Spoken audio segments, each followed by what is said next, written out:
इन्होंने आरोप लगाया कि कोई साउथ लॉबी है, उस साउथ लॉबी ने आम आदमी पार्टी के लोगों को 100 करोड़ रुपए की रिश्वत दी। ये एक आरोप बीजेपी वालों ने लगाया। सीबीआई और ईडी ने भी कोर्ट में कहा है और उन्होंने माना है कि 100 करोड़ में से 70 करोड़ का उनके पास कोई सबूत नहीं है। इन लोगों का कहना है कोई राजेश जोशी 30 करोड़ रुपए साउथ से लेके दिल्ली लेके आया और दिल्ली में उसने आम आदमी पार्टी के नेतृत्व को ये 30 करोड़ रुपए दिए। अब 6 मई को जो कोर्ट का ऑर्डर आया, उस कोर्ट के ऑर्डर में लिखा है कि राजेश जोशी एक भी पैसा लाने का कोई सबूत नहीं है, कि राजेश जोशी कोई एक भी पैसा साउथ लॉबी से लेके दिल्ली में लेके आया। तो जब राजेश जोशी एक भी पैसा लेके नहीं आया, साउथ वालों ने पैसा दिया नहीं, आम आदमी पार्टी के नेतृत्व को पैसा मिला नहीं, तो सारा का सारा केस तो खत्म हो गया। दूसरा आरोप इन्होंने ये लगाया कि 100 करोड़ रुपया जो ये रिश्वत ली गई, ये गोवा के चुनाव में खर्च की गई। गोवा में आम आदमी पार्टी ने जितने लोगों से काम कराया, पर्चे छपवाए, होर्डिंग लगवाए, जो भी जितने वेंडर्स थे हमारे, सारे वेंडर्स पे रेड मार ली इन्होंने। सारी जांच वांच गोवा के चुनाव की करने के बाद अब ईडी और ये इस नतीजे पे पहुंचे कि कुछ 19-20 लाख रुपए आम आदमी पार्टी ने कैश में खर्च किए। ये तो बहुत बड़ा हमारे लिए ईमानदारी का सर्टिफिकेट है। तो सीबीआई और ईडी ने तो सबसे बड़ा सर्टिफिकेट दे दिया आम आदमी पार्टी को कि केवल 19 लाख रुपए, उसका भी अकाउंट वगैरह मांगेंगे तो दे देंगे। तो बेसिकली एक कहानी बनाई गई, उस कहानी को प्रधानमंत्री जी की तरफ से सीबीआई और ईडी को दिया गया और कहा गया कि अब इसके इर्द गिर्द सबूत मैन्युफैक्चर करो, एविडेंस मैन्युफैक्चर करो। ईडी ने जाके कोर्ट में कहा कि मनीष सिसोदिया ने 14 फोन तोड़ दिए। बाद में जांच करने पे पता चला कि 14 के 14 फोन तो हैं, उनमें से 5 फोन तो इन्हीं लोगों के पास हैं। झूठ बोल के मनीष सिसोदिया की बेल नहीं होने दी, तो झूठ बोला ईडी ने। ईडी पे मुकदमा चलना चाहिए झूठ बोलने का। अब ये कोर्ट के आदेश के बाद तो साफ हो गया, ना किसी ने रिश्वत ली, ना किसी ने रिश्वत दी, ना कोई पैसा आया, ना कोई पैसा खर्च हुआ। तो कौन सा शराब घोटाला? पूरा का पूरा राजनीतिक षड्यंत्र है, केवल अरविंद केजरीवाल और आम आदमी पार्टी को बदनाम करने के लिए। नमस्कार दोस्तों, मैं हूं अभिषेक पांडे और आप देख रहे हैं नूरा कुश्ती। दोस्तों, अभी आप लोगों ने अरविंद केजरीवाल की प्रेस कॉन्फ्रेंस सुनी। यह प्रेस कॉन्फ्रेंस जो शराब घोटाले में 2 आरोपी राजेश जोशी और गौतम मल्होत्रा को कोर्ट की तरफ से जमानत दी गई है, उसके बारे में है। इस पूरे प्रेस कॉन्फ्रेंस में वही सारी बातें दोहराई गई हैं जो कुछ दिन पहले आतिशी ने, जो दिल्ली की शिक्षा मंत्री हैं, उन्होंने अपने प्रेस कॉन्फ्रेंस में कही। फिर उसके बाद संजय सिंह, जो इनके राज्यसभा के सांसद हैं, उन्होंने अपने प्रेस कॉन्फ्रेंस में सेम बातें कही और वही सेम बातें अरविंद केजरीवाल अपनी प्रेस कॉन्फ्रेंस में कह रहे हैं। मतलब ये ऐसा लग रहा है कि जैसे राजेश जोशी और गौतम मल्होत्रा को जब जमानत मिली, उसके बाद आम आदमी पार्टी की तरफ से किसी ने 2 पन्ने का एक लेटर टाइप किया, एक जवाब टाइप किया और उसको इन सारे लोगों ने याद कर लिया और सेम लाइन सेम बातें आतिशी ने भी अपने प्रेस कॉन्फ्रेंस में कहा, संजय सिंह ने अपने प्रेस कॉन्फ्रेंस में कहा और अरविंद केजरीवाल ने भी अपने प्रेस कॉन्फ्रेंस में यही बातें की हैं। अब यहां ध्यान देने वाली बात क्या है? ये लोग जो 2 आरोपियों को, राजेश जोशी और गौतम मल्होत्रा, इनको जो जमानत मिली है, इसको ये लोग जनता के बीच में ऐसे प्रचारित कर रहे हैं जैसे इन दोनों को कोर्ट ने बाइज्जत बरी कर दिया है। मेरे प्यारे भाइयों, जमानत किसी भी व्यक्ति का एक मौलिक अधिकार होता है। जो भी आरोपी है उसका एक फंडामेंटल राइट है कि उसको जमानत मिले। कोर्ट ये तय करती है कि अपराध कितना ज्यादा गंभीर है और जो आरोपी है वो अगर जमानत उसको मिल जाती है, वो जेल से बाहर जाता है, तो वो उन गवाहों को, उन सबूतों को किस तरीके से प्रभावित कर सकता है। और जब कोर्ट ये पाती है कि ये व्यक्ति गवाहों को, सबूतों को प्रभावित नहीं कर सकता है, उनसे छेड़छाड़ नहीं कर सकता है, तो उसको वो जमानत दे देती है। केस चलता रहता है। अभी केस शुरू भी नहीं हुआ है, अभी तो केवल पूछताछ चल रही है। और आम आदमी पार्टी के नेताओं ने प्रेस कॉन्फ्रेंस करके इस तरीके से इसको प्रचारित और प्रसारित करने का एक जिम्मा उठा लिया है कि जनता के सामने इस तरीके से ये बातें कर रहे हैं जैसे लग रहा है कि शराब घोटाले में इन 2 आरोपियों को क्लीन चिट मिल गई है। क्लीन चिट नहीं मिली है, इनको केवल जमानत मिली है ताकि ये जेल से बाहर जाएं, अपने घर जाएं। लेकिन सीबीआई और ईडी लगातार अपनी जांच जारी रखेगी, जो और सबूत हैं उन सबूतों को इकट्ठा करेगी। इन्हीं बातों को लेकर भारतीय जनता पार्टी ने भी एक प्रेस कॉन्फ्रेंस की थी। मीनाक्षी लेखी ने उस प्रेस कॉन्फ्रेंस को संबोधित किया था और मीनाक्षी लेखी ने, जो कि एक आला दर्जे की वकील हैं, उन्होंने उस ऑर्डर कॉपी को बहुत डिटेल से पढ़ के जनता के सामने सुनाया भी था और वो वीडियो आपको मेरे चैनल पे मिल भी जाएगा। वो प्रेस कॉन्फ्रेंस आपको मेरे चैनल पे मिल जाएगी, आप उसको एक बार फिर से देखिएगा, जिसमें उन्होंने बताया कि जमानत का आधार क्या था। गौतम मल्होत्रा, जो कि पंजाब के एक शराब व्यापारी हैं और शिरोमणि अकाली दल के एक नेता हैं, उनके बेटे हैं, शराब के बड़े व्यापारी वहां पे माने जाते हैं।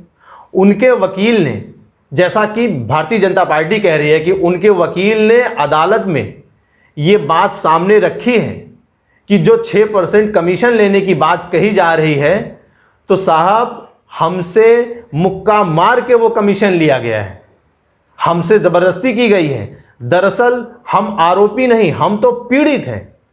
हमसे जबरदस्ती कमीशन लेने की बात कही गई, हमसे जबरदस्ती कमीशन लिया गया, क्योंकि पंजाब में भी इनकी सरकार है और गौतम मल्होत्रा की पंजाब में शराब बनाने की फैक्ट्रियां हैं।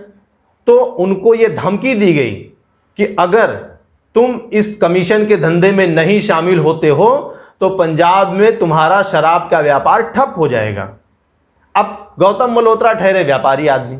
व्यापारी जो होता है वो किसी न किसी तरीके से अपने व्यापार को चालू रखना चाहता है, क्योंकि उसमें बहुत सारा पैसा उसका लगा होता है। और जब सरकार वहां की उसके ऊपर इतना दबाव डालती है, उससे जबरदस्ती करती है, तो व्यापारी झुक जाता है। तो साहब हम तो पीड़ित हैं, हम आरोपी नहीं हो सकते हैं। और जब कोर्ट को भी ये लगा कि हाँ ये व्यक्ति ये खुद पीड़ित है, तो इसलिए गौतम मल्होत्रा को जमानत दी गई। अब ये लोग ये कह रहे हैं कि ईडी ने 100 करोड़ का जो घोटाला बताया है, उसमें से 70 करोड़ के घोटाले का उनके पास कोई सबूत ही नहीं है, और 30 करोड़ रुपए का जो घोटाला जिसके बारे में वो बात कर रहे हैं उसका भी कोई सबूत नहीं मिला है। तो भाई ईडी ये कह रही है कि ये सारा जो पैसे का, जो कैश का लेन देन हुआ है, ये हवाला के माध्यम से हुआ है। और हवाला का जो घोटाला होता है ये कच्ची पर्ची पर होता है। नॉर्मल एक पर्ची पर कागज में लिखकर और ये लेन देन चलता है। तो कच्ची पर्ची कौन संभाल कर रखता है? कोई नहीं संभाल कर रखता है, और वो भी जब ये अनधिकृत तौर पर हो। ये तो तब साबित होगा जब सारे आरोपियों को एक दूसरे के सामने बिठाकर और ईडी सबूत रखेगी, तब ये साबित होगा। तब तक के लिए राजेश जोशी को जमानत दी गई है। ऐसा नहीं है कि शराब घोटाले में क्लीन चिट मिल गई है, क्योंकि समझने वाली बात यह है कि अगर क्लीन चिट मिली होती तो उन्हीं के बड़े नेता मनीष सिसोदिया इसी केस में तिहाड़ में क्यों बंद है, और उनकी जुडिशियल कस्टडी को 23 मई तक बढ़ा दिया है। कोर्ट मनीष सिसोदिया को फिर इसी आधार पर जमानत क्यों नहीं दे रहा है? अगर ये आम आदमी पार्टी के नेता या अरविंद केजरीवाल जो कह रहे हैं कि प्रधानमंत्री की तरफ से, पीएमओ की तरफ से एक कहानी रची गई, इनका यह कहना है कि पहले एक स्टोरी बनाई गई, स्टोरी बनाने के बाद पीएमओ की तरफ से ईडी को, आईटी को, सीबीआई को एक इंडिकेशन दिया गया, उनको जबरदस्ती की गई कि अब आप सबूतों को मैन्युफैक्चर करो, फैब्रिकेटेड सबूत इसमें जुटाओ। तो भाई अगर ये इतना ज़्यादा फैब्रिकेटेड मामला है, मैन्युफैक्चर्ड मामला है, तो इसी मामले में आपके जो सबसे बड़े मंत्री हैं, डिप्टी सीएम हैं Manish Sisodia, sorry deputy CM थे, मंत्री थे मनीष सिसोदिया, उनको कोर्ट जमानत क्यों नहीं दे रही है? उनको कोर्ट जमानत इसीलिए नहीं दे रही है क्योंकि कोर्ट को कहीं ना कहीं ये लगता है कि ये वो व्यक्ति है जो बाहर निकलने पर गवाहों को, सबूतों को प्रभावित कर सकता है, उनसे छेड़छाड़ कर सकता है। इसलिए मनीष सिसोदिया को जमानत नहीं दी गई। और ये माना जा रहा है कि मनीष सिसोदिया ही इस पूरे शराब घोटाले के मास्टरमाइंड हैं, मेन कल्प्रिट वही हैं। इसीलिए मनीष सिसोदिया को जमानत नहीं दी जा रही है। ये आम आदमी पार्टी आतिशी ने जो बात कही, संजय सिंह ने जो बात कही, या अभी जो अरविंद केजरीवाल अपने प्रेस कॉन्फ्रेंस में जो बात कह रहे हैं, अगर ये इतनी सच है तो इन्हीं सबूतों को लेकर वो राउज एवेन्यू कोर्ट क्यों नहीं जाते हैं? क्यों वो उस कोर्ट के सामने इन सारे सबूतों को रखते हैं? क्यों वो राजेश जोशी और गौतम मल्होत्रा के मामले में कोर्ट ने जो जमानत दी है उसी को आधार बना के इनके वकील क्यों नहीं चले जाते हैं और कहते हैं कि साहब मनीष सिसोदिया को भी इसी आधार पर जमानत दी जाए? ऐसा तो है नहीं कि इनके पास वकीलों की कमी है। अरे साहब, एक एक वकील की फीस इन्होंने करोड़ों में दी है। और सोचिए, करोड़ों करोड़ों की फीस किसके पैसे से दी जा रही है? जनता के पैसे से। जो टैक्स पेयर का पैसा जमा होता है उस पैसे को वकीलों की फीस देने में खर्चा की जा रही है। और मकसद क्या है? मकसद है मनीष सिसोदिया को बचाना। मनीष सिसोदिया को बचाने का मकसद क्या है?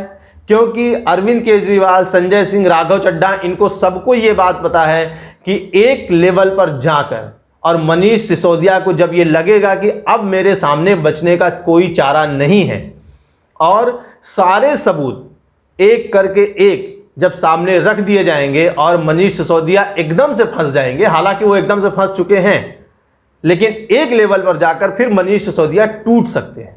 जब वो टूट सकते हैं तब वो अपने से ऊपर वाला जो मास्टरमाइंड है उसका नाम लेंगे।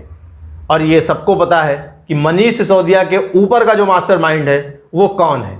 जैसा कि भारतीय जनता पार्टी आरोप लगा रही है कि मेन मास्टरमाइंड अरविंद केजरीवाल है, तो अरविंद केजरीवाल तक ये आंच पहुंच ना जाए इसीलिए ये सारा ड्रामा रचा जा रहा है। वरना मनीष सिसोदिया से अरविंद केजरीवाल को कोई बहुत खास लगाव नहीं रह गया है। एक तरह से ये कह सकते हैं कि अरविंद केजरीवाल ने मनीष सिसोदिया को अपने रास्ते से हटा ही दिया है, क्योंकि शायद कहीं ना कहीं प्रचार के माध्यमों से मनीष सिसोदिया ज़्यादा फेमस हो रहे थे दिल्ली में। ये अरविंद केजरीवाल के लिए खतरा भी हो सकता था। कल को वो पूरी पार्टी को हाईजैक कर सकते थे, कैप्चर कर सकते थे, जैसा कि महाराष्ट्र में शिवसेना के साथ हुआ है। एकनाथ शिंदे विधायकों के ग्रुप में इतने ज़्यादा फेमस होते चले गए, इतने ज़्यादा भरोसेमंद होते गए, जो विधायक थे उनको उद्धव ठाकरे से ज़्यादा एकनाथ शिंदे पर इतना भरोसा हो गया कि एकनाथ शिंदे ने जब पार्टी तोड़ी तो पूरी शिवसेना टूट गई और पूरी शिवसेना एकनाथ शिंदे के कब्जे में आ गई। ये चीज़ अरविंद केजरीवाल को पता है कि कहीं ना कहीं आने वाले समय में हो सकता है कि मनीष सिसोदिया ऐसा काम कर जाएं। इसलिए मनीष सिसोदिया को बचाना मकसद नहीं हो सकता है इनका मकसद है अरविंद केजरीवाल को बचाना। किसी भी कीमत पर अरविंद केजरीवाल तक आंच नहीं आनी चाहिए। अदरवाइज जो सबूत, जिन आधार पर राजेश जोशी और गौतम मल्होत्रा को जमानत मिली है, उसी को आधार बनाकर ये लोग मनीष सिसोदिया को जेल से क्यों नहीं छुड़ाते हैं? क्यों जमानत नहीं दिलाते हैं? क्यों इनका वकील नहीं कहता है कि साहब राजेश जोशी और गौतम मल्होत्रा को आपने जिस आधार पर जमानत दी है वही आधार पर सेम आरोप में, उसी आरोप में जो मनीष सिसोदिया जेल में बंद है इतने दिनों से, उनकी न्यायिक हिरासत आपने 23 मई तक क्यों बढ़ा दी? साहब आप उनको भी जमानत दे दो, वो भी अपने घर आए, उनकी पत्नी बीमार है। लेकिन नहीं, कोर्ट ये जानती है कि जो अपराध है वो गंभीर है, जो आरोप है वो गंभीर हैं, और जो आरोपी है ये इतना सक्षम है कि अगर ये बाहर निकलेगा तो ये गवाहों और सबूतों के साथ छेड़छाड़ कर सकता है। जैसा कि ईडी ने कोर्ट को बताया है कि जो 14 फोन मनीष सिसोदिया इस्तेमाल कर रहे थे उसमें से ज़्यादातर फ़ोन तोड़ दिए गए हैं। अब ये लोग एक हवा बना रहे हैं, कह रहे हैं साहब उसमें से 5 फ़ोन तो सीबीआई और ईडी के पास में है, बाकी फ़ोन चल रहे हैं। अरे मेरे भैया लल्लू लाल, सीबीआई और ईडी इतनी कच्ची गोलियां खेलती है क्या है कि वो आरोप लगाएगी 14 फ़ोन का और उसको सही ढंग से तहकीकात भी नहीं करेगी, चलते हुए फ़ोन को बता देगी कि फ़ोन तोड़ दिया गया है साहब। हाँ, ये कोई बच्चों का खेल है, गुड्डे गुड़ियों का खेल है जो बच्चे खेलते हैं और 5 मिनट 10 मिनट में ख़त्म हो जाएगा? या कोई फिक्शन फिल्म चल रही है जिसमें एक फिल्म मेकर सिनेमैटिक लिबर्टी ले लेता है? यहाँ सिनेमैटिक लिबर्टी नहीं चलती है, यहाँ सबूत चलते हैं। यहाँ जो बात कही जाती है वो ऑथेंटिक होती है, समझ रहे हैं? तो ये आप अपने सभी प्रेस कॉन्फ्रेंस में, चाहे वो आतिशी मारलेना ने किया हो या संजय सिंह ने किया हो या अरविंद केजरीवाल ने किया हो, ये जिस तरीके से आप बता रहे हैं कि राजेश जोशी को जमानत मिल गई, मतलब ऐसा आप बता रहे हैं कि जैसे उसको बरी कर दिया गया, छोड़ दिया गया, ये सब बंद करिए। ये जनता है, जनता को सब पता है। और मेरे दोस्तों, आप लोग इस पूरे मामले पर बहुत पैनी नज़र रखिए। ये बहुत गंभीर मामला है। पूरी सरकार इस मामले पर हिल सकती है, गिर सकती है। धन्यवाद। जय हिंद।